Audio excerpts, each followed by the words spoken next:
शिवाजी महाराजांचा पुतळा संदर्भात बरेच विधान आलेले आहेत, परंतु धातूचा पुतळा हा कितीही कमजोर असला तरीही तो पडू शकत नाही. जुन्या काळामध्ये बाबासाहेब असतील, महात्मा फुले असतील यांचे पुतळे गावागावामध्ये बसविण्यात आले आणि तेही नुसते चबुतऱ्यात बसवून देतात.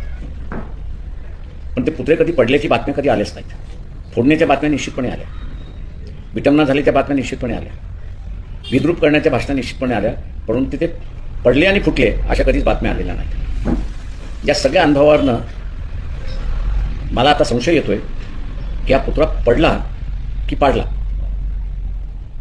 महाराष्ट्राची राजकीय परिस्थिती कधी या बाजूला कधी त्या बाजूला अशी जी होती त्याच्यावरनं पूर्णपणे लोकांचं लक्ष विचलित करण्यासाठी